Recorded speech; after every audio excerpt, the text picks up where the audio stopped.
নবীজি কোন মানুষগুলার এই কথাগুলা শুনাইতেছেন, যারা এখানে বইছে যে হুজুরে কিছু কথা হইনে গিয়ে ওই মেয়েটারে কইছে, মেয়েটারে রেডি করে রাখো, আমি কবর উপর খুদ দিয়েছি, এর গিয়ে ওখান গিয়ে রাতের আন্দারে নিয়ে দিলাইমু, বুঝ দিয়া লই যেত গা, মেয়েরে নিত, মা চলো একখানা দাওয়াত খাইতে যাইব, এই কথা কয়ে লই দিত। যে কোনো একটা উসিলা দিয়ে মেয়েরে নিয়ে ঘর থেকে বাইর দিত। মায় পিছনে পিছনে কাঁদতো, মা কাঁদতো, মার কান্নার তো কোনো কারণ এখানে কোনো কিনে শক্তি নেই, মার নিজেরই তো কোনো শক্তি নাই, কোনো দাম নাই, ইজ্জত নাই।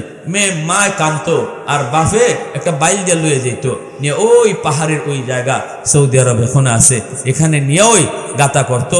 গাতা কইরা মেয়েটা গাতা করার সময় মেয়েরা বুঝতো না, ছোট বাচ্চা কিতা বুঝবো, বাপে গাতা কেন করে, গাতাটা কইরা ফারো উঠিয়া মেয়েটারে কইতো, আব্বু দেখো তো আব্বু এটা এখানে কি করছি। ছোট মেয়ে যাইতো গাতাটা দেখবার লাগে, পিছন থেকে বাবায় লাথি দিয়া গাতার ভিতরে ফালাই দিত, ফালাইয়া উপর থেকে মাটি দিয়া কবর দিলাইতো, জিন্দা কবর। ওই যুগ ছিল জাহিলি যুগ। ওই যুগের মানুষগুলাকে আমার আপনার নবী মেয়ে সন্তানকে যদি আদর কদর কইরা লালন পালন করা যায়, আল্লাহ তোমার জান্নাত অবশ্যই দিব। এই ওয়াজগুলা কইরা এদের চিন্তা চেতনার পরিবর্তন ঘটাইছে। সুবহানাল্লাহ জোরে বলেন।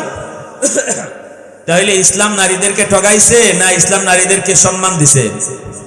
ইসলাম নারীদের সম্মান দিয়েছে।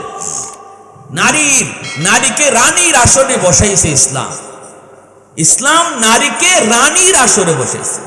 যে নারী ছিল ঘরের পশু পাখির থেকেও নিকৃষ্ট, এক গরুর দাম আসিল, গরুরে মায়া করত, কিন্তু নারীর এতটা মায়া ছিল না, কদর ছিল না। এরা মানুষই মনে করতো না, জাহিলি যুগের এরা মহিলাদেরকে মনে করতো এরা অন্য কোনো জাতি, এরা মানুষ না, এরা আল্লাহ মানুষ জাতি থেকে ভিন্ন একটা জাতি বানায় পাঠাইছে। এতটা নিকৃষ্ট ছিল সেই যুগের মানুষের কাছে নারী সমাজ। কিন্তু আল্লাহ রসুল আইসা রসুল এইভাবে নারীদের সম্মান বাড়াইছেন। সুবহানাল্লাহ। এরপর আল্লাহ নবী বলেন, শুনো, নারী যদি তোমার স্ত্রী যদি হয়, আল্লাহ নবী রহমতের নবী তিনি যখন তার কলিজার টুকরা মেয়ে ফাতেমাকে বিয়া দিলেন, আলী রাদিয়াল্লাহু তাআলা আনহুর কাছে বিয়া দিবেন, নবীজি বলতেছেন, আলী রে শোনো, ফাতেমাতু হিয়া বিদআতুম মিন্নি, ফাতেমা কিন্তু আমার কলিজার টুকরা। আল্লাহু আকবার। রাসূল বলতেছেন, ফাতেমা কিন্তু আমার কলিজার টুকরা। আলী শোনো, ফাতেমারে যদি তুমি মায়া করো, আমি রসুল রে মায়া করা হবে। ফাতেমায় যদি তোমার গরগে কষ্ট পায়, আমি রসুল নিজে কষ্ট পাইব। আরো আস্তে কোন সুবহানাল্লাহ। ওই মানুষগুলারে শোনাইতেছেন। এই ওয়াজটা কি রসুল শুধু আলীরে করছেন? ওই মানুষগুলারে শোনাইতেছেন যারা নিজের হাতে মেয়েরে কবর দিছে। এই ওয়াজগুলা রসুলের শোনার পরে কত বাবা গড়াইয়া কাঁদছে মাটি। আল্লাহ রসুলের এই ওয়াজ শোনার পরে ওই বাবা, যেই বাবা নিজের হাতে একটা দুইটা না 5টা 10টা মেয়েরে জিন্দা কবর দিছে, এরা রসুলের ওয়াজ শোনার পরে মাটি গড়াইয়া গড়াইয়া কাঁদছে আর খালি কইছে, আল্লাহ মাফ করো, আল্লাহ মাফ করো, আল্লাহ মাফ করো, পাগলের মতো। আল্লাহ নবী রহমতের নবী বলেন, আলী, আমার ফাতেমা আমার কলিজার টুকরা, জান্নাতের সকল মহিলাদের সরদারিনী, এতটাই পর্দা করে চলতেন খাতুনে জান্নাত ফাতেমা। দুনিয়াতে এমন ভাবে তিনি চলছেন, ইনি কতটা লম্বা, কতটা বাট্টি, কতটা চৌড়া, কতটা মোটা, পৃথিবীর কেউ কোনোদিন দেখে নাই। সুবহানাল্লাহ। এজন্য তিনি বলতেন, মরার আগে তিনি স্বামীরে বলছেন, স্বামী গো, ও স্বামী, আমার মৃত্যু যদি রাতের অন্ধকারে হয়, ফজর ওয়াইবা না, রাতের অন্ধকারে তুমি আমারে দাফন করবায়, জানাজার জন্য মানুষ ডাকাডাকির দরকার নেই। সুবহানাল্লাহ।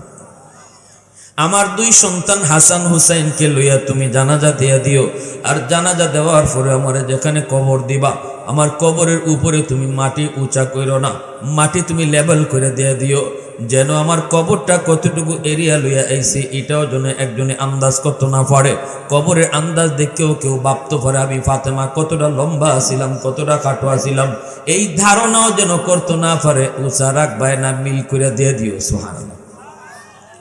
এজন্য আল্লাহ পাক রব্বুল আলামিন কিয়ামতের ময়দানে, হাসরের ময়দানে আল্লাহ পাক হাসরবাসীদেরকে বলবেন, ও হাসরবাসী, গাদ্দু আবসারাহুম, তোমরা তোমাদের চোখকে নিচের দিকে নাও, কারণ এই মুহূর্তে আমার বন্ধুর মেয়ে ফাতেমা জান্নাতে ঢুকবো, আমার বন্ধুর মেয়ে ফাতেমা জান্নাতে ঢুকবো। কেউ উপরের দিকে নজর রাখো না, মাথা নিচের দিকে দাও। হাসরের মাঠে কেউ কাউকে দেখবে না, কেউ কারো দিকে নজর রাখবে না। চোখের সামন দিয়ে বিশ্ব সুন্দরী গেলেও কেউ নজর করবে না, কারণ ওই হাসরের ময়দান বড় ভয়ঙ্কর। ইয়াউমা ইয়াফিরুল মারউ মিন আখিহি ওয়া উম্মিহি ওয়া আবিহি ওয়া সাহিবাতিহি ওয়া বানি লিকুল্লি ইমরিইম মিনহুম ইয়াউমা ইযিন শা'নুন ইউগনি। আল্লাহ নিজে বলেছেন সবাই তো নিজে নিয়ে ব্যস্ত থাকবে, শুধু বলবে মালিক আমারে তুমি বাঁচাও, আমারে বাঁচাও। একজনও কইতো না আল্লাহ আমার আম্মা কই, একজনও কইতো না আমার আল্লাহ আমার আব্বা কই, কেউ কইতো না আল্লাহ আমার সন্তান কই, কেউ কইতো না আল্লাহ আমার বউ কই। সবাই শুধু কইব আল্লাহ আমি কই, আল্লাহ আমি কই, আমি কই, আমি কই। সবাই শুধু একই কথা কইব, এমনকি আদম নবী পর্যন্ত হাসরের মাঠে কইব আল্লাহ আমারে বাঁচাও। নবীরা পর্যন্ত এই কথা কইতো না মালিক আমি আদম, আমি নূহ, আমি মূসা, আমি ইব্রাহিম। ইব্রাহিম নবী এই কথা কইতো না আল্লাহ আমার বাবা কই, আল্লাহ আমার মা কই। সবাই শুধু কইব আল্লাহ আমি কই, আমি কই। আমারে কোন হালতে রাখছো আল্লাহ তুমি আমারে বাঁচাও। শুধুমাত্র একমাত্র আমার আপনার নবী কইব ইয়া উম্মতি, ইয়া উম্মতি। শুধুমাত্র আমার আপনার নবী কইব আল্লাহ আল্লাহ আমার উম্মত কই, আমার উম্মত কই। ওই ময়দানে কেউ কারো দিকে নজর করতো না, এমনিতেই নজর করতো না, নজর করার মতো জ্ঞান কারো থাকতো না।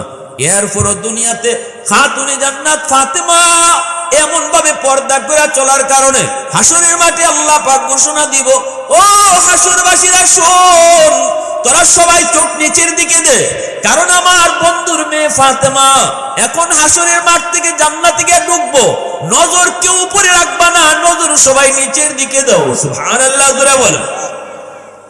যেই মহিলারা দুনিয়াতে নিজেরাও পর্দা করে চলতো, পরপুরুষের সাথে কথা বলতো না, দেখা করতো না, ওই মহিলারা খাতুনে জান্নাত ফাতেমা রাদিয়াল্লাহু তাআলা আনহার সাথে সাথে তারাও জান্নাতে যায় ঢুকবো।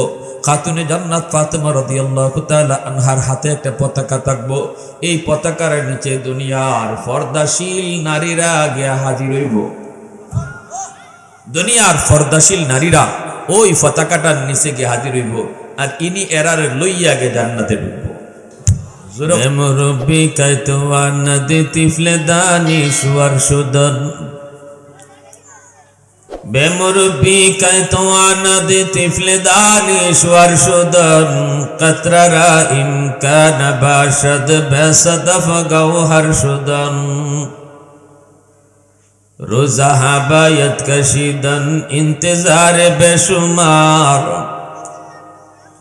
ताके दर्जो फे सदफ बारा शवद दुर्रे अदन, हफ्ता बायत के ताये के मुश्ते पुश आज पुश्ते मेश, शाहिद राहुल्ला गर्द दिया शहीद रा कफन, माहो हबायत के ताये के नुत्फाए आज पुश्ते रहम, सफदर खिज़त बमैदा या अरूस अंजुमन, सालो हबायत के ताये के संग यसली जाफताब, लाल गर्दद दरब दख्शा या अकीक अंदर यमन, दौर हबायत के ताये के मर्द साहिब दिल शवाद, बायजीद अंदर खुरासा या उवैस अंदर करन, ला इलाहा इल्लल्लाह सबाई पढ़ी, ला इलाहा इल्लल्लाह, ला इलाहा इल्लल्लाह, ला इलाहा इल्लल्लाह, ला इलाहा इल्लल्लाह, ला इलाहा इल्लल्लाह, লা ইলাহা ইল্লাল্লাহ। হৃদয়ের জানালাটা খুলে দাও না, হৃদয়ের জানালাটা খুলে দাও না, প্রভু ডাকি মন সারা দাও না, প্রভু ডাকি মন সারা দাও না।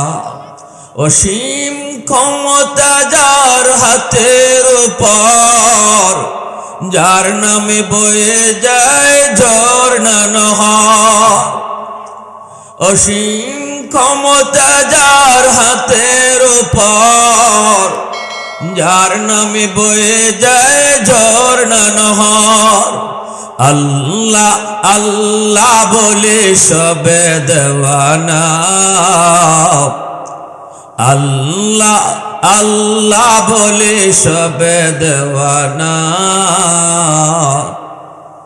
লা ইলাহা ইল্লাল্লাহ, সবাই সবাই লা ইলাহা ইল্লাল্লাহ, সবাই একসাথে লা ইলাহা ইল্লাল্লাহ।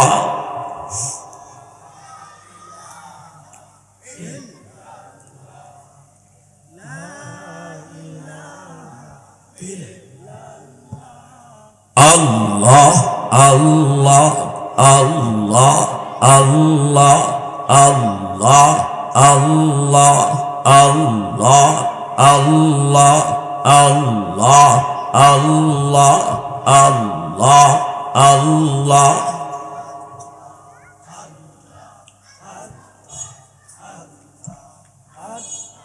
আল্লাহ আল্লাহ আল্লাহ আল্লাহ আল্লাহ আল্লাহ আল্লাহ।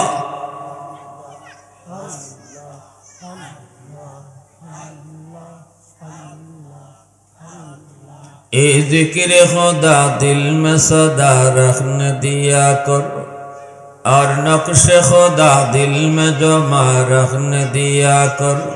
क्या जाने हक इस्लाम है कोई फضल इलाही, हर वक्त दौरे कल्ब खला रखने दिया कर।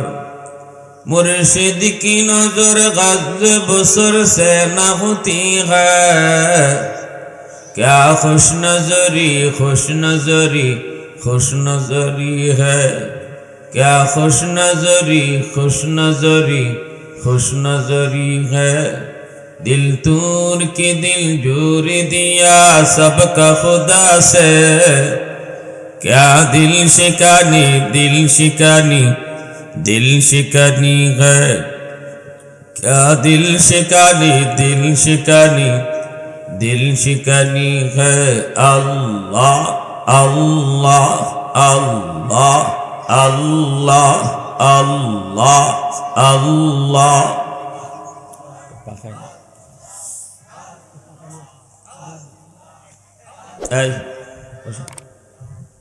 বাচ্চারা যেন দৌড়াদৌড়ি না করে, ওটাউটি করলে যে উঠবে উঠাই দেবা। আল্লাহ আল্লাহ আল্লাহ আল্লাহ।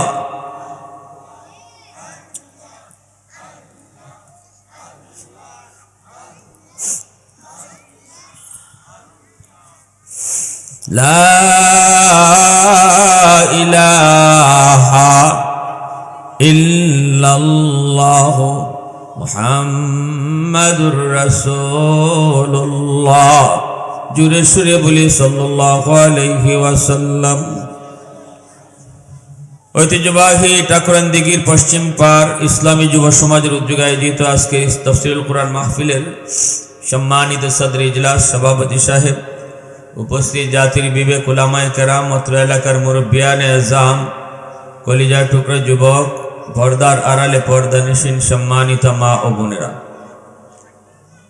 মুআজ্জাজ হাজিরিন, আল্লাহ পাকের দরবারে অসংখ্য শুকর যে মালিক আমাদেরকে দুনিয়ার সকল ব্যস্ততা থেকে মুক্ত করে এই মুহূর্তে শুধুমাত্র আল্লাহ এবং আল্লাহর রসুলের মহব্বত আর ভালোবাসা অন্তরে নিয়ে কোরআন হাদিসের মাহফিলে আসার বসার দিনী আলোচনা শোনার তৌফিক দিয়েছেন, এজন্য শুকরিয়াতান সবাই বলি আলহামদুলিল্লাহ। আল্লাহ পাক রব্বুল আলামিন আমাদের খালিক, আমাদের মালিক,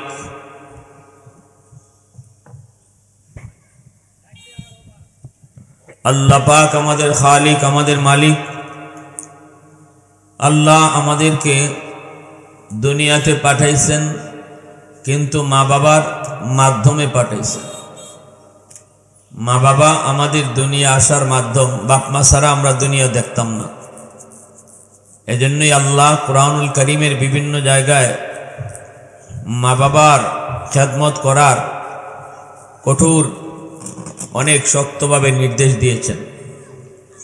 মা বাবার খেদমত করার আদেশ আল্লাহ অনেক গুরুত্ব দিয়া কুরআনুল কারীমের বিভিন্ন জায়গায় তিনি বলেছেন যে আমি আল্লাহর হক আদায় করার সাথে সাথেই তোমরা তোমাদের মা বাবার হক আদায় করো।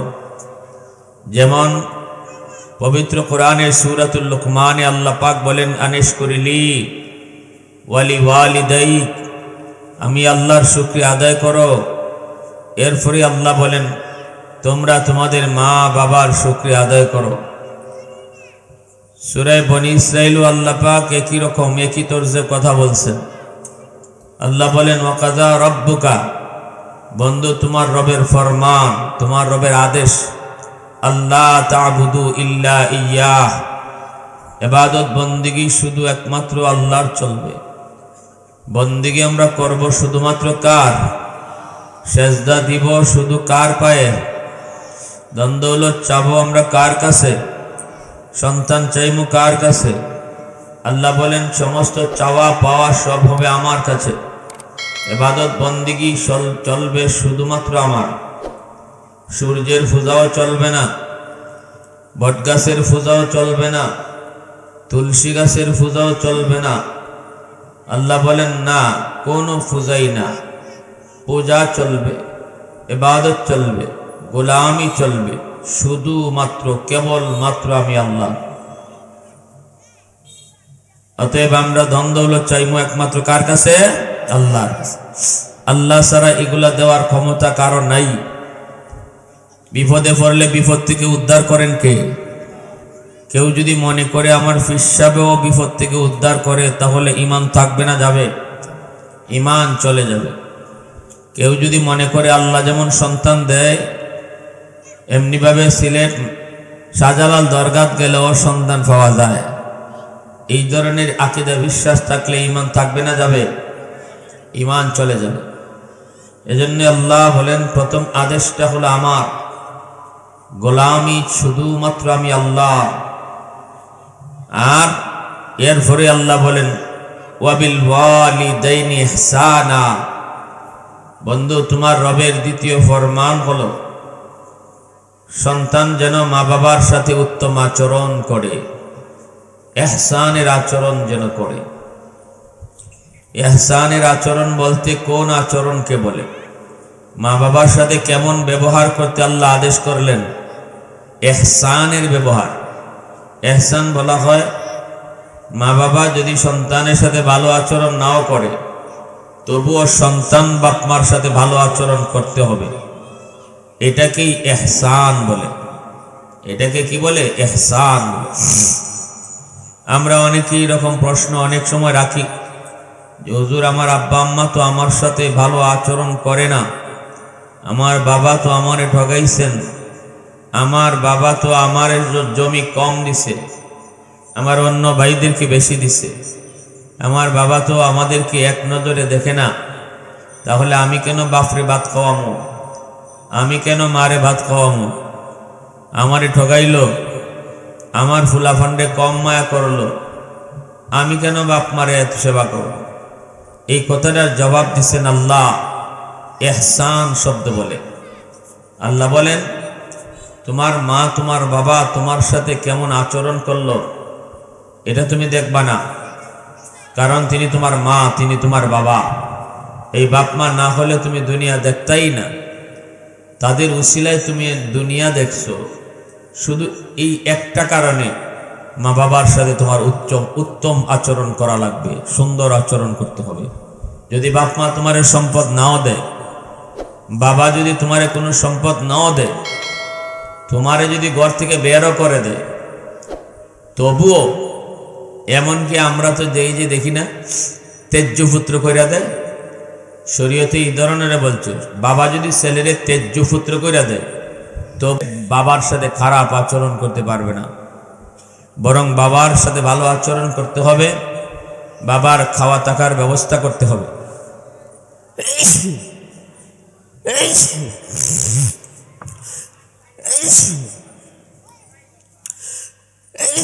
এটা কি চা? চা আমার চিনি সার আনতে হবে।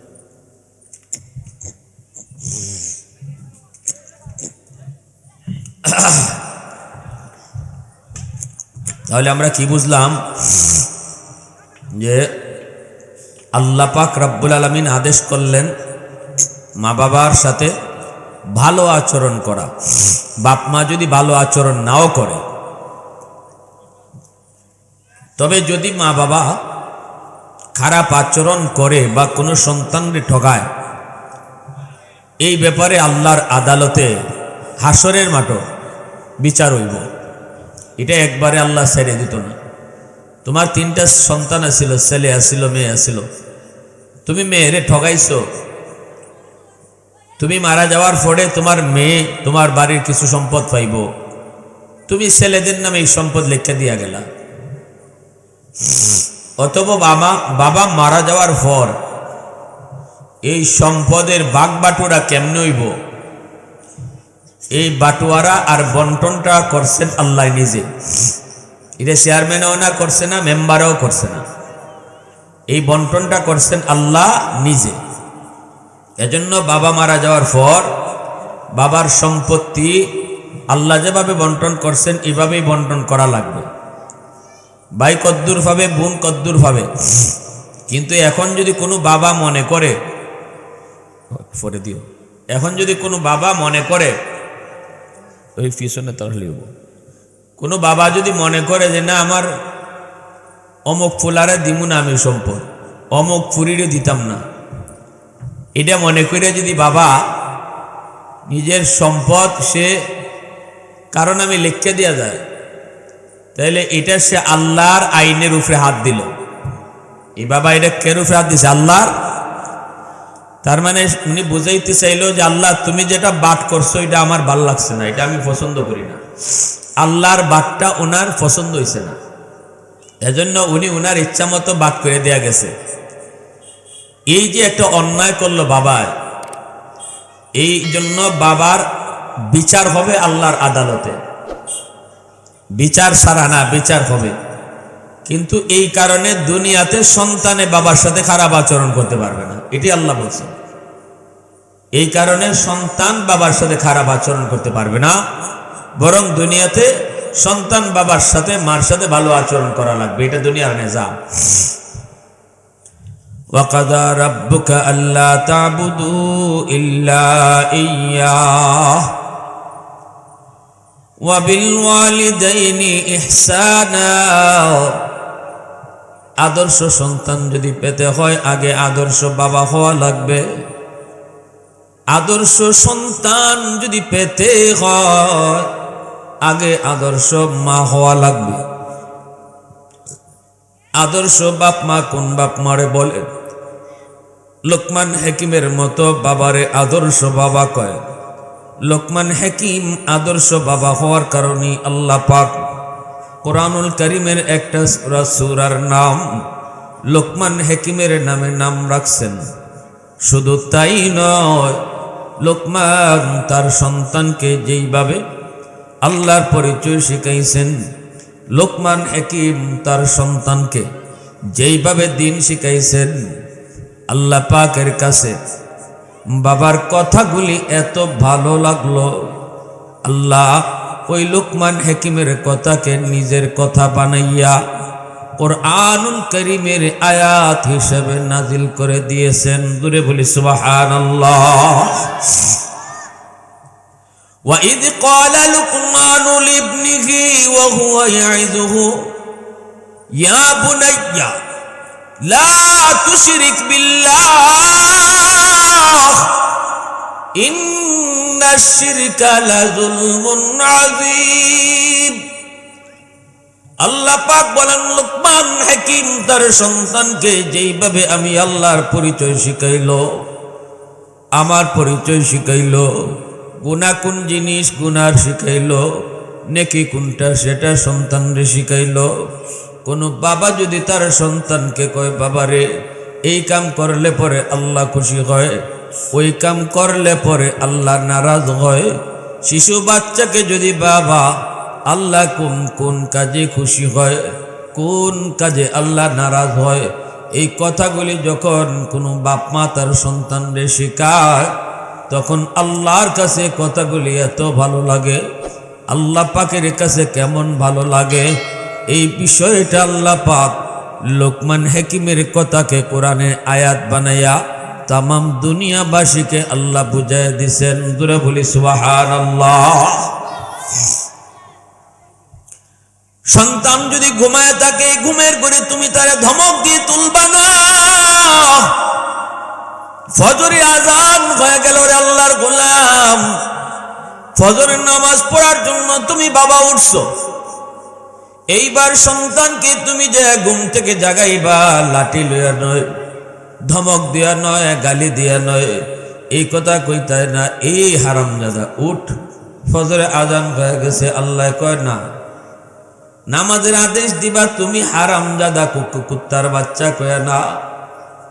তুমি তোমার সন্তানকে ধমক দিয়া নামাজ শিখাইবা না, ধমক দিয়া আমি আল্লাহর পরিচয় শিখাইবা না। যখনই তুমি তারে আমার পরিচয় শিখাইবা, যখনই তুমি তারে কোন কাজে আমি খুশি, নেকির কাজ আর গুনার কাজ সন্তানরে বুঝাইবা, আল্লাহ বলেন নরম ভাষায় তুমি ডাক দিও। কেমনে কেমনে আল্লাহ কয় দেখো কেমনে লোকমান হাকিম তার সন্তানকে কেমনে ডাক দিছে, এটা তুমি একটু বুঝো। লোকমান হাকিম তো কইয়া বুনাইয়া, ও আমার কলিজার টুকরা সন্তান, ও আমার বাজান, ও আমার বাজান কইয়া লোকমান হাকিম যেইভাবে সন্তানরে ডাক দিয়েছে, তুমিও আজকে ওইভাবে তোমার সন্তানরে ডাক দাও।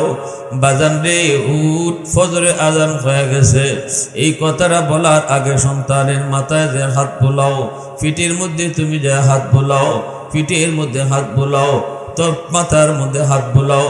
এরপরে বাজান কয়ে তুমি তারে ডাক দাও, ও আমার ফুত কয়ে তুমি ডাক দাও, ও আমার ফুত কয়ে ডাক দাও। এইভাবে মধুর সুরে, মিষ্টি সুরে, নরম ভাষায় সন্তানকে তুমি ডাক দিয়া আমার বিধানগুলি তারে মানাও, আমার পরিচয় তারে শোনাও, তারে তুমি কালেমা নামাজ রোজা শেখাও। আল্লাহ পাক বলেন এইভাবে লোকমান হাকিম তার সন্তানকে একজন আদর্শ সন্তান বানাইছেন। কেমনে বানাইছেন? আগে বাবা নিজে আদর্শ বাবা হইছেন, অথচ আজকে আমাদের দুনিয়ায় দেখি সম্পূর্ণ উল্টা। বাপে পড়ে না নামাজ আর সন্তান রেখে ওই তো মঈনুদ্দিন চিশতি, বাপে পড়ে না নামাজ আর সন্তানের ব্যাপারে আশা করে ওই তো আব্দুল কাদের জিলানি, বাপের সন্তানের সামনে বিড়ি খায়, সিগারেট খায়, আর নিয়ত করে সন্তান ওই তো বহুত বড় আল্লাহর ওলি। এটা কোনোদিন সম্ভব না। এজন্য আল্লাহ পাক কয় আদর্শ সন্তান যদি তুমি পেতে চাও, আগে আদর্শ বাবা হও, আদর্শ মা হও। ঠিক কিনা?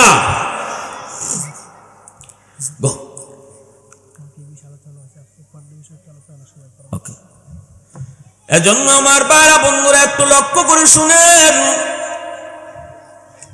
আল্লাহ পাক রব্বুল আলামিন মা ঘরের ভিতরে পর্দা করলে সন্তানে পর্দা করব। ঠিক কিনা জোরে বলেন? মা যদি মাথায় কাপড় পরে সন্তানে মাথায় কাপড় পরা শিখব। এজন্য সন্তান যদি পর্দাশীল বানাইতে চাও, মা আগে পর্দা করা শিখো। মা যদি নেককার হয়, দিনদার হয়, সন্তান দিনদার হয়। কারণ মার আসরটা সন্তানের উপরে যায় বেশি পড়ে। আল মারআতু রাইয়াতুন আলা বাইতি যাওজিহা ওয়া ওয়ালাদিহি। রাসূল বলেন সন্তানের ব্যাপারে মাকে আল্লাহ পাক জিজ্ঞেস করব দুইবার। বাপরে আল্লাহ জিগাইব একবার, মারে জিগাইব আল্লাহ দুইবার। কারণ সন্তান মা টাচে ছিল বেশি, এজন্য মহিলাদেরকে দিনদারি শিখানি বেশি দরকার। কারণ মা যদি দিনদার হয় সন্তান দিনদার হয়, সন্তান দিনদার হয়। মার পেটে ছিল সন্তান, পেটে সন্তান লইয়া যদি মা বেশি বেশি করে মিষ্টি খায়, সন্তান বড় হওয়ার পরে মিষ্টি প্রিয় হয়। পেটে সন্তান নিয়ে যদি মা বেশি বেশি টক খায়, সন্তান বড় হওয়ার পরে টক প্রিয় হয়। পেটে সন্তান নিয়ে যদি মা বেশি বেশি করে ঘুমায়, সন্তান বড় হওয়ার পরে অলস হয়। পেটের সন্তান নিয়ে যদি মা বেশ টুকটাক কাম কাজ করে, এই সন্তান কর্মঠ হয়। কারণ পেটের সন্তানের উপরেও গিয়া মার কামের আসর পড়ে। পেটের সন্তান নিয়ে যদি মা বেপরদায় চলে যুবক, এই সন্তান ব্রেন ডিলা হয়, প্রতিবন্ধী হয়। আর পেটের সন্তান নিয়ে যদি মা পর্দার ভিতরে চলে, এই সন্তান মেধাবী হয়, ব্রেইনি হয়। পেটের সন্তান নিয়ে যদি মা গান শুনে, সন্তান বড় হওয়ার পরে গায়ক হয়। পেটের সন্তান নিয়ে যদি মা বেশি বেশি কোরআন তেলাওয়াত করে, এই সন্তান অল্প দিনে হাফেজে কোরআন হয়। পেটের সন্তানের উপরে মার আসর পর্বই পর্ব। পাত্র যেমন হয় তার জিনিসের উপরে গিয়ে আসর পড়ে। চা যদি আপনি তরকারির পাতিলে জাল দেন, দেখবেন চা জাল হয়ে গেছি, ঠিক কিনা জোরে হয়। চা যদি তরকারির পাতিলে জাল দিলে চার মধ্যে জাল চলে আসে, তাহলে বোঝা গেল পাত্র যেমন হয় জিনিসের উপরে গিয়ে আসর পড়ে। মা হলো সন্তানের পাত্র। 10 মাস 10 দিন যেই মার পেটে থাকবে, এই মার চরিত্রটা কেমন হওয়া লাগবে, এই মার আখলাকটা কেমন হওয়া লাগবে, এর উপরে সন্তানের উপরে গিয়ে আসর পড়ব। এর উপরেই সিদ্ধান্ত হবে সন্তান তোমার আল্লাহওয়ালা হবে, হাফেজে কোরআন হবে নাকি গায়ক হবে, গান গাইবে, এই সিদ্ধান্ত নিবে। এজন্যই তো বিয়ার আগেই তুমি সিদ্ধান্ত নেওয়া লাগবে। যুবক, তুমি বিয়ের সিদ্ধান্ত নিয়েছ, এখন কোন মেয়েকে তুমি বিয়ে করবা, কোন ধরনের মেয়েকে তুমি বিয়ে করবা, একটু চিন্তা করা লাগবে তোমার। আমার বউ তো শুধু আমার বউ না, কয়েকদিন পরেই তো সে আমার সন্তানের মা হবে। অতএব আমি আমার সন্তানের মা কোন মেয়েটারে বানাবো, এই জিনিসটা তোমার বিয়ার আগেই চিন্তা করা লাগবে।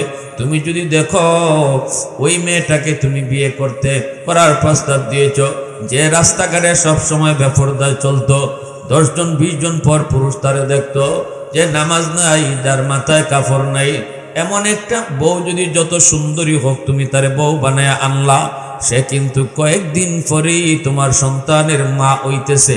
অতএব মা যেমন হবে সন্তানও তেমন হবে। আগে থেকেই ভাবা লাগবে। এজন্যই রাসূল বলেছেন ফাজফার বিজাতিদ দ্বীন, দিনদারিরে প্রাধান্য দাও। তুমি দিনদারিকে প্রাধান্য দিতে হবে বিয়ার ক্ষেত্রে। সম্পদ কম অসুবিধা নাই, সুন্দর কম অসুবিধা নাই, বংশ দুর্বল তাও অসুবিধা নাই, কিন্তু দিনদারি নাই এটা অসুবিধা। কথা কোন? নামাজ নাই এটা অসুবিধা, ফরদা নাই এটা অসুবিধা, ঘরের মধ্যে টেলিভিশনে নাচ গান চলে এটা অসুবিধা, ঠিক কিনা? কলেজে পড়ে অসুবিধা নাই, ভার্সিটিতে পড়ে অসুবিধা নাই। আমরা নিষেধ করি না পর্দা করে তুমি স্কুলে যাও, পর্দা করে তুমি হাই স্কুলে যাও, পর্দা করে তুমি কলেজে যাও। শরীয়ত এটাকে নিষেধ করে না, বরং শরীয়ত বলে তুমি পর্দার বিধানটারে মানো। নামাজ যেমন ফরজ, পর্দা করা তেমন ফরজ। নামাজ যেমন ফরজ, পর্দা করা তেমন ফরজ। একজন মহিলা নামাজ পড়ে ঠিক, কিন্তু পর্দা করে না, আল্লাহর কাছে সে কখনো প্রিয় হতে পারে না। একজন মহিলা রোজা রাখে ঠিক, কিন্তু পর্দা করে না, পর্দা করে না। ঘরের ভিতরেও পর্দা আছে, ঘরের বাইরেও কিন্তু পর্দা আছে। ঘরের ভিতরে পর্দা হলো তোমার আত্মীয় স্বজন যারা আছে তারা, কাদের সাথে তুমি দেখা করতে পারবা, কাদের সাথে দেখা করতে পারবা না, এটা তোমার আগে জানতে হবে। আপন চাচাতো ভাইয়ের সামনেও তোমার যাওয়া যাবে না, আপন খালাতো ভাইয়ের সাথেও কথা বলা যাবে না, আপন ফুফাতো ভাইয়ের সাথেও কথা বলা যাবে না। চাস্তলি চাচা, চাস্তলি মামা, এদের সামনেও তোমার কথা বলা যাবে না, এদের সামনেও যাওয়া যাবে না, কারণ শরীয়তে এটা এলাও না। শরীয়ত বলে শুধু আপন ভাই, শরীয়ত বলে শুধু আপন চাচা, শরীয়ত বলে শুধু আপন মামা, এদের সামনে যাওয়া যায়, কথা বলা যায়। চাস্তলি সম্পর্কে গেলেই তোমার জন্য সে মাহরাম, তার সাথে কথা বলা তোমার জন্য হারাম। এজন্য ঘরের ভিতরে তোমার পর্দা, এরপরে ঘরের বাহির। একান্ত প্রয়োজনে যদি নারী তোমার ঘর থেকে বের হতেই হয়, কোনো পুরুষই তোমার এই কামটা করে দেওয়ার মতো না, শুধু একা তোমাকেই এই কামটা করা লাগবে। এমন যদি পরিস্থিতির ভিতরে তুমি পড়ো গো নারী, ইসলাম বলে বের হতে পারবা, কিন্তু না বেফরদায় না, বোরকা ছাড়া না, ঢিলা ডালা বোরকা পরে তুমি বের হো। ওয়াকরনা ফি বুয়ুতিকুন্না ওয়ালা তাবাররাজনা তাবাররুজাল জাহিলিয়াতিল উলা। আল্লাহ পাক কয় বের হইও না, ঘরের ভিতরে থাকো, কারণ ঘরটাই হলো তোমরা নারীদের জন্য সবচেয়ে নিরাপদ জায়গা। যদি একান্ত প্রয়োজনে তোমার বের হতেই হয়, শরীয়ত তোমার নিষেধ করে না, বের হতে পারবা। যদি তোমার কোনো পুরুষ না থাকে, এই কামটা কোনো পুরুষে তোমারে কইরা দেওয়ার লোক না থাকে, যদি তোমাকেই করা লাগে, আল্লাহ পাক বলে এমন ভাবে তুমি বের হও, মাথা থেকে পায়ের তালু পর্যন্ত ঢিলা ঢালা বোরকা পরে বের হও। তুমি কত বয়সের নারী, তোমার বয়স কেমন, এটাও যেন বোরকার উপর দিয়ে বোঝা না যায়। সুবহানাল্লাহ। টাইট ফিট বোরকা বললে তো বয়স বোঝা যাইব, বোরকা শব্দের অর্থ হইল বয়স বোঝা যাইতো না। এটা কি 16 বছরের না 50 বছরের, এটা বোঝা যাইতো না, ওই ধরনের বোরকার নাম হইল বোরকা। কথাটা বুঝে আসছে? একান্ত প্রয়োজনে তুমি বের হতে চাইলে বের হও, শরীয়ত তোমাকে বাধা দিবে না, বাধা দিবে না, কিন্তু তোমাকে অবশ্যই বোরকা পরে বের হওয়া লাগবে। ঢিলা ঢালা বোরকা পরতে হবে, মোটা কাপড়ে বোরকা পরতে হবে, শরীরের কোনো ভাঁজ যেন বাহির থেকে দেখা না যায়। বলুন তো আপনারা, বলুন বোরকা কারে কয়? আমি কি আপনারা কি এই জিনিসটারে বোরকা কইবেন না? আমি আপনাদেরকে একটা এক্সাম্পল দিই। থানবী রহমতুল্লাহ আলাইহি এক্সাম্পল দিচ্ছেন, এক বেটায় ব্যাংক থেকে 1000 টাকা একটা বান্ডিল লইছে। এই বান্ডিল লইয়া সে বাড়িতে আইব। কেমনে আইব? এটা কি খোলা আতলিয়া আইব না এটা ডাক্কে আনবো? ডাক্কে আনতে গেলে পরে এবারে কেমনে এটারে পর্দা করব? এটার নামে পর্দা, পর্দা বুঝাইতেছি। 1000 টাকার বান্ডিল কেমনে আনবো? যদি কাপড় দিয়া টাইট করে বাঁধে, টাইট করে যদি কাপড় দিয়া বাঁধে, তাহলে কিন্তু বোঝা যাইব এটা একটা টাকার বান্ডিল, ঠিক না? কাপড় কিন্তু লাগানো হইছে, কিন্তু টাইট ফিট করে করার কারণে ডাকাইতে বুঝে লইব এটা টাকার বান্ডিল। এখন যদি কয় ঠিক আছে টাইট ফিট করতাম না, মশারি কাপড় দিয়া ঢিলা ঢালা কইরা এরকম ফেসাই ফুসাই লই আইতেছে, এটাও পর্দা হয় না, এটাও ডাকনা হয় না, কারণ মশারি কাপড় হইল জালের মতো, কিছু দেখা দেয় কিছু দেখা যায় না। ডাকাইতে কিন্তু বুঝি লাইব এটা 500 টাকা না 1000 টাকা বান্ডিল, ঠিক না? আবার একজনে কয় ঠিক আছে মশারি কাপড়ও দিলাম না, টাইট ফিটও করলাম না, কিন্তু এমন ভাবে ফেসাইছে কোনা দেখা যায় বান্ডিলের। ডাকাইতে কোনা দিক কেউ বুঝে ফেলবে এটা 500 টাকার বান্ডিল নাকি 1000 টাকার বান্ডিল। তাহলে কি করেন আপনারা? কয় না না, এইভাবে কোনোভাবে নেওয়া যাবে না। কেমনে নেওয়া লাগবে? কয় বান্ডিলটারে আগে বাজারে ব্যাগের ভিতরে ফালা। ওই যে 10 টাকা বাজারে ব্যাগ, বাজারে ব্যাগের ভিতরে 1000 টাকা বান্ডিলে ঢুকাইছে, ঢুকাইয়া এই ব্যাগের মধ্যে লইছে ডুগি, ব্যাগের মাঝে লইছে আলু, ব্যাগের মাঝে লইছে এরকম ভাবে কদু, লাউ আলু কদু লইয়া সে রান্না দিছে। কারণ এলাকাটা বড় খারাপ, যেখানে আইব এর মাঝখানে নোয়াগর পড়ব, বুঝলেন না? জিংড়ি পড়ব, তো তার এটা তো হিসাব করে নিতে হইব না। এই জন্য ব্যাগের মাঝে ডুগি লইছে, মূলা লইছে, লাউ লইছে, লইয়া ও তলে হারাইছে 1000 টাকার বান্ডিল।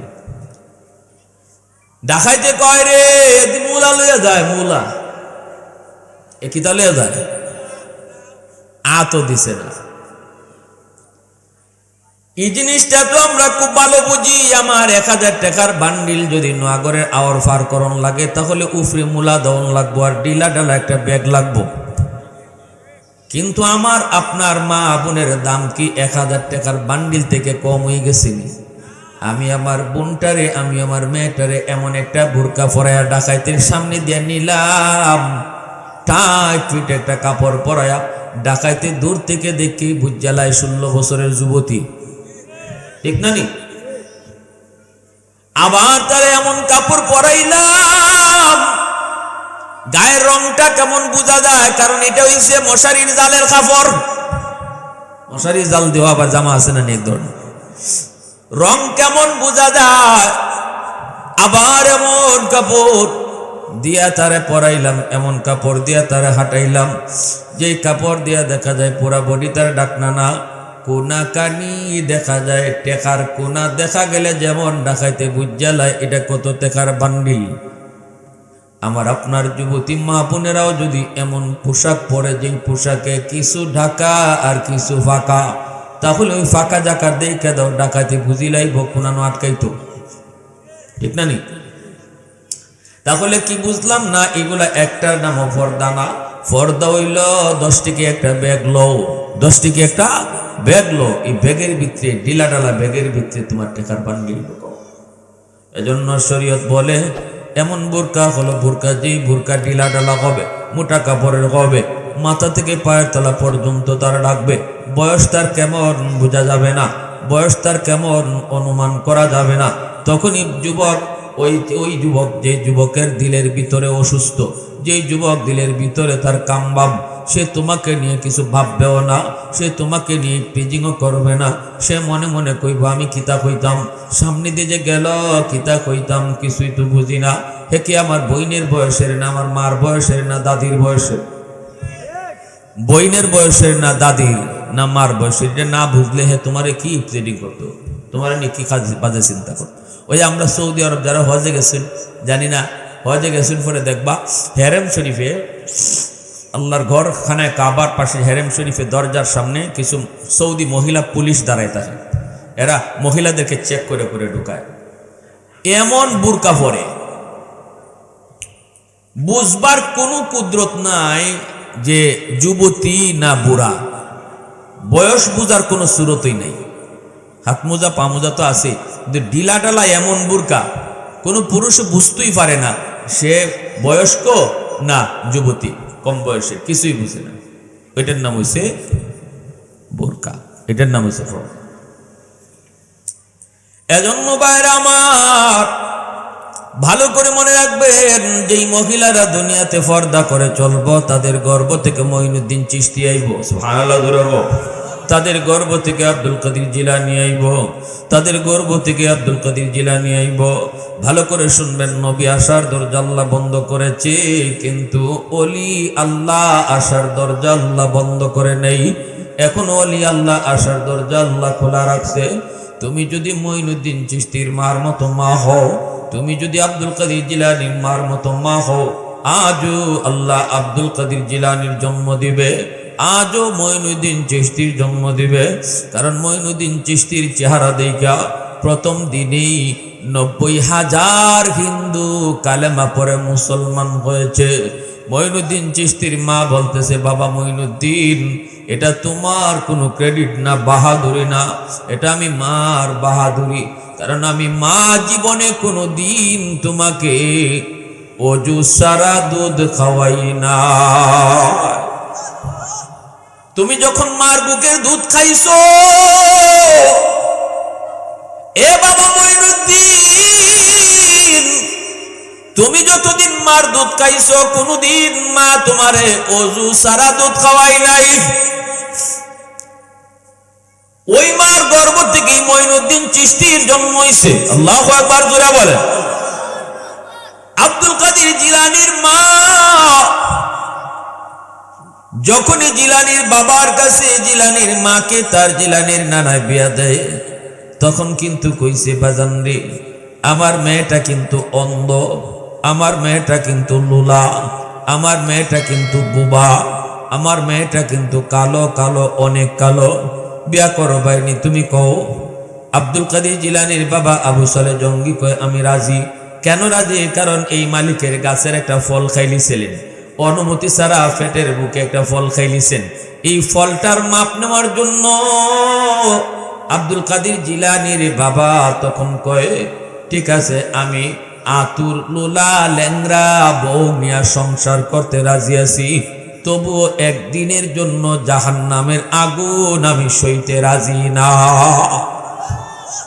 আপনার গাছের একটা ফল খাওয়ার কারণে এই ফলের মাপ যদি আপনি না দেন, তাহলে তো আমাকে জাহান্নামের আগুনে জ্বলতে হবে। না, আমি জাহান্নামের আগুন সইতে পারবো না। প্রয়োজনে আমি আতুর লেংড়া লুলা অন্ধ বউ নিয়া জীবন কাটায় দিব। সুবহানাল্লাহ। 60-70 বছরের হায়াতের জীবন কোনো না কোনো ভাবে আমার কেটে যাবে, কিন্তু জাহান্নামের আগুন সইতে পারবো না। বিয়া হওয়ার পর তিনি যখন বাসর ঘরে যায় ঢুকলেন, দুইকা তিনি দৌড় দিয়ে আবার বের হয়ে আইছেন। আইয়া বলতেছেন, আব্বা আপনি আমারে কার ঘরে পাঠাইছেন? আপনি আমারে কার ঘরে পাঠাইছেন? মনে হয় আমি ভুল করছি, নাইলে আপনি ভুল করছেন। তখনই শ্বশুরে কয়, বাবা কি হইছে? কয় আপনি তো বললেন অন্ধ, আপনি বললেন বোবা, আপনি বললেন আতুর, আপনি বললেন কালো, কিন্তু আমি যেই ঘরে ঢুকছি ঢুকে দেখি পালঙের মধ্যে বাসর ঘরে যেই মেয়েটা বসে আছে তার চেহারাটা পূর্ণিমার চাঁদের চেয়েও বেশি সুন্দর। আপনি কইলেন সে কথা কইতে পারে না, ঢুকা মাত্র এসে আমারে সালাম জানা। আপনি কইলেন তার চোখ নাই, আমি তার চোখ দেখেছি, হরিণের মতো ডাগর ডাগর চোখ। আপনি কইলেন সে লুলা হাঁটতে পারে না, আমি তার পা দেখেছি। মনে হয় আমি ভুলে অন্য কোন মহিলার ঘরে ঢুকে পড়েছি, মনে হয় আপনি আমারে ভুলে অন্য কারো ঘরে ঢুকাইয়া দিয়েছেন। এইবার জিলানীর নানা আব্দুল কাদের জিলানীর নানা বলতেছে, বাজান রে শুন, আমি যা বলেছি ঠিক বলেছি। আমার মেয়েটা, আমি যে বলছি সে অন্ধ, আমি যে বলছি সে লুলা, আমি যে বলছি সে বোবা, কারণ হলো আমার মেয়েটা জীবনে কোনোদিন বেগানা পুরুষ দেখে নাই, এজন্য কইছি সে চোখে দেখে না। আমার মেয়েটা জীবনে কোনোদিন পর্দার বাহিরে যায় নাই, এজন্য কইছে আটতে পারে না। আমার মেয়েটা জীবনে কোনোদিন বেগানা পুরুষের সাথে কথা কয় নাই, এজন্য কইছি বোবা, কথা কইতে পারে না। মূলত তুমি যারা দেখছো বাসর ঘরে বসা, সেই হলো তোমার বিবি, তোমার স্ত্রী। আব্দুল কাদের জিলানীর আব্বা আবু সালেহ জঙ্গি তখন বুঝলেন এমন একজন মা আর এমন একজন বাবার গর্ভ থেকেই আল্লাহ পাক জগৎ বিখ্যাত ওলিদের সরদার আব্দুল কাদের জিলানীর জন্ম আল্লাহ দিয়েছে। জোরে বলি আল্লাহু আকবার। মুসলমানের আওয়াজ আল্লাহু আকবার। वहदत की हिफाजत नहीं बेकुव्वत बाजो, वहदत की हिफाजत नहीं बेकुव्वत बाजो, आती नहीं कुछ कमी अक्ल खुदादार, आती नहीं कुछ कमी अक्ल खुदादार। ऐ मर्द खुदा तुझको कुव्वत नहीं हासिल, जा बैठ किसी गार में अल्लाह को कर याद, जा बैठ किसी गार में अल्लाह को कर याद। ये सच है कि बातिल की तरफदार नहीं हम, गद्दार न समझो गम गद्दार नहीं हम, गद्दार न समझो गम गद्दार नहीं हम। মুসলমানের আওয়াজে কও আল্লাহু আকবার। এই নারীদেরকে ইসলাম সম্মান দিয়েছে। ইসলাম আসার আগে নারীদের কোনো সম্মান ছিল না, নারীদের কোনো মর্যাদাই ছিল না। এক পশু পাখির দাম ছিল, নারীর কোনো দাম ছিল না, ঘরের বউয়ের কোনো দাম ছিল না। মেয়ে সন্তান জন্ম নিলে পরে এই মেয়েটাকে তারা জীবন্ত কবর দিয়ে দিত।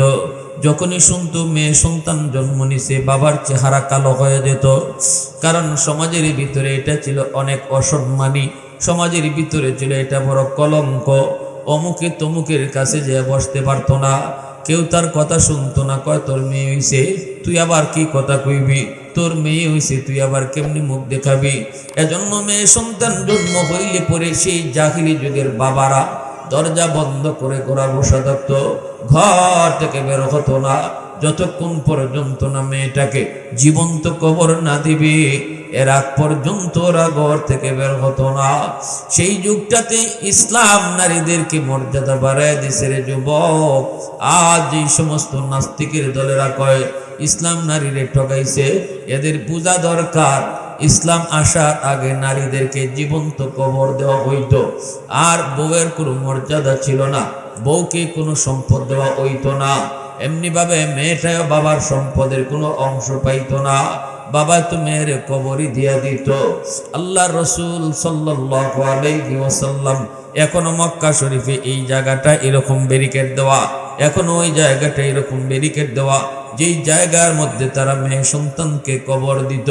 হজে গেলে আপনারা এই জায়গাটা এখনো দেখতে পাবেন, সৌদি সরকার ওয়াল দিয়ে ব্যারিকেড করে রাখছে। সেই যুগে আমার নবী, মায়ার নবী, রহমতের নবী নারী জাতির মর্যাদা বাড়াইলেন, মেয়ে হিসাবে মর্যাদা বাড়াইলেন, স্ত্রী হিসাবে মর্যাদা বাড়াইলেন, মা হিসাবে মর্যাদা বাড়াইয়া দিলেন। আল্লাহ নবী বলতেছেন তিনটা মেয়ে সন্তান যার হবে সে আল্লাহর তৈরি জান্নাত পেয়ে যাইব।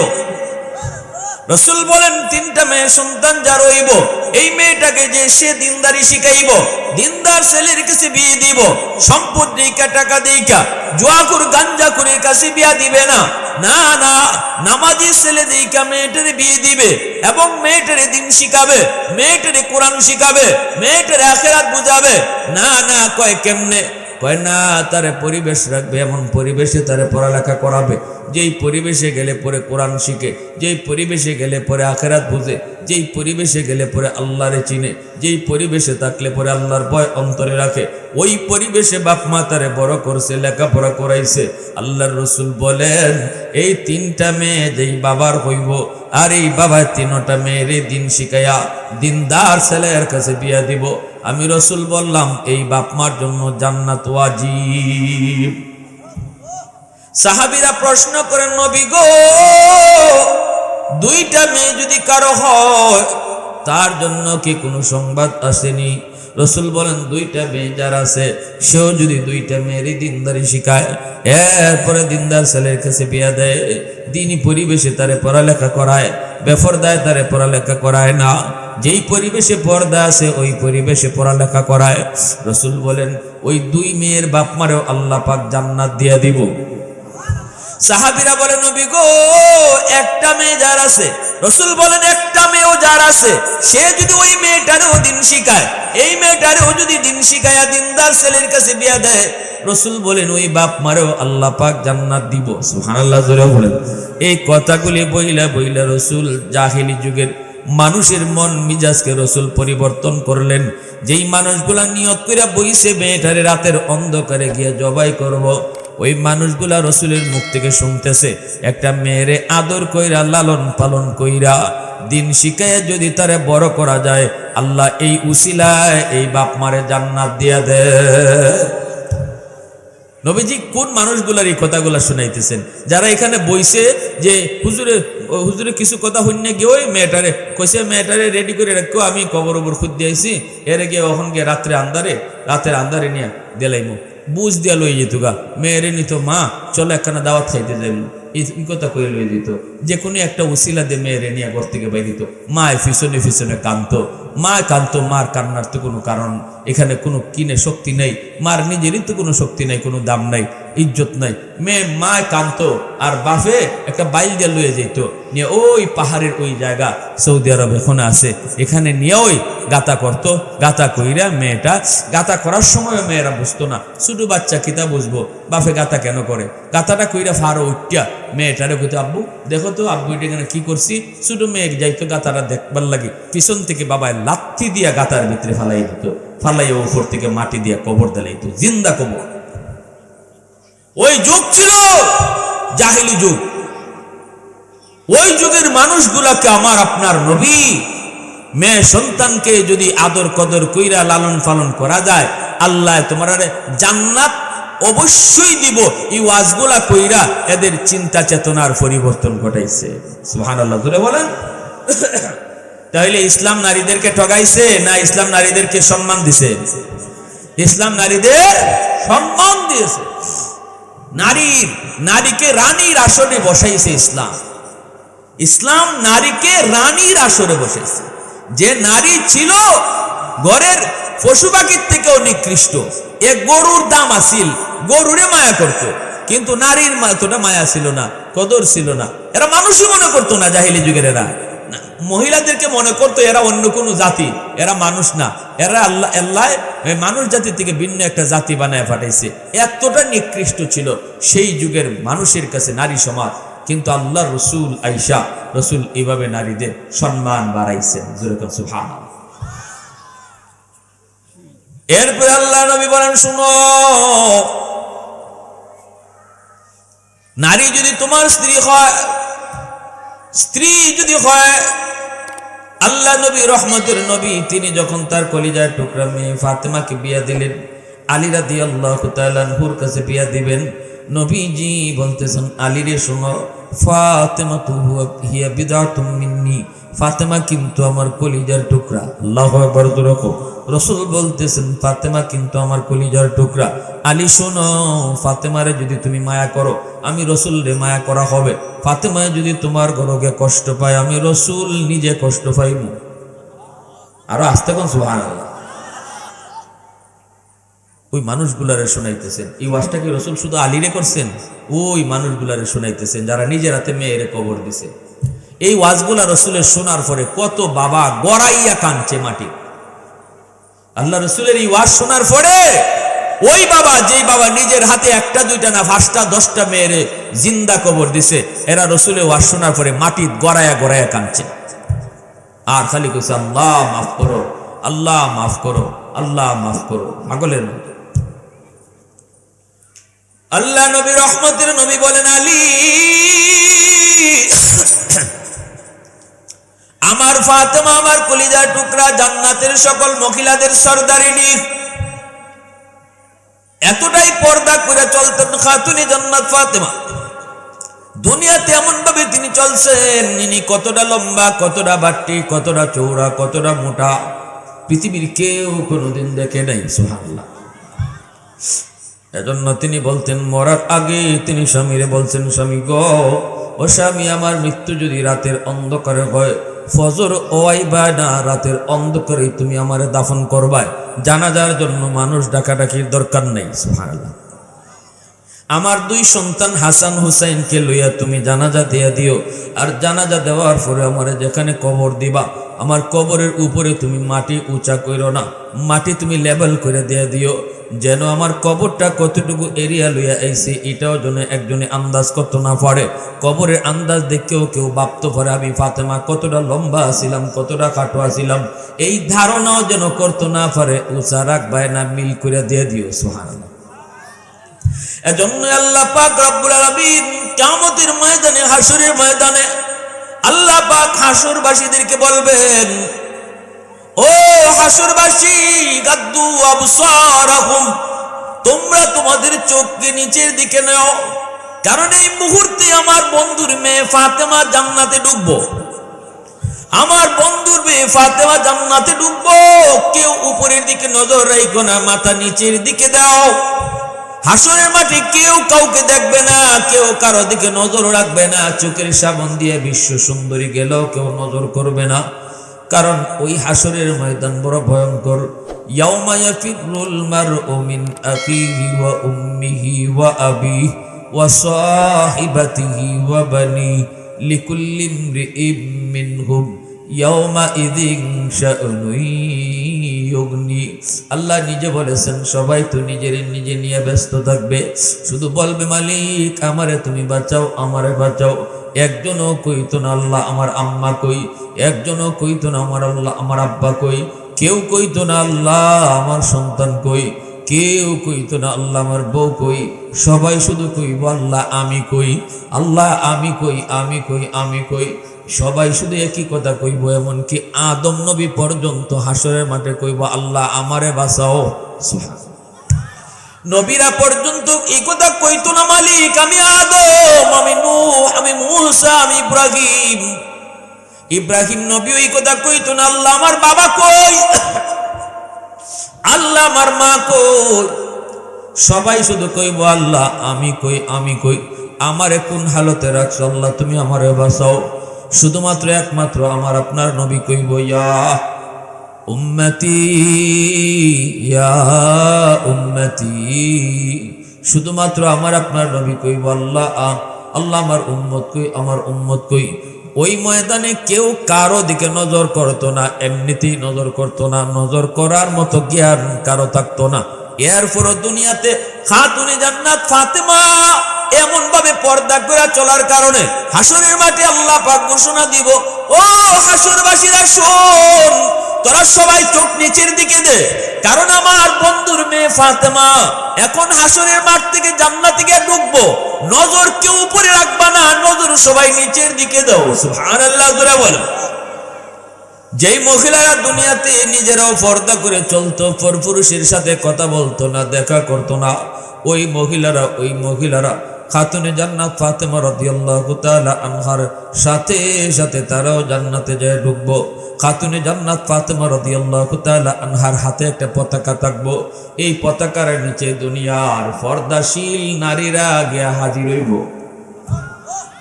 দুনিয়ার পর্দাশীল নারীরা ওই পতাকাটার নিচে গিয়ে হাজির হইব, আর ইনি এরারে লইয়া গে জান্নাতে ঢুকবো।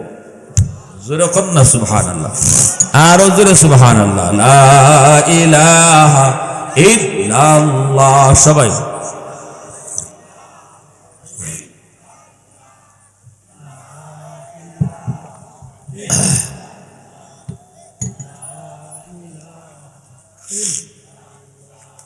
আজান হয়ে যাবে ফোনে সেটটা,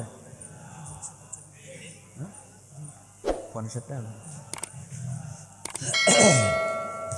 লা ইলাহা ইল্লাল্লাহ, লা ইলাহা ইল্লাল্লাহু মুহাম্মাদুর রাসূলুল্লাহ।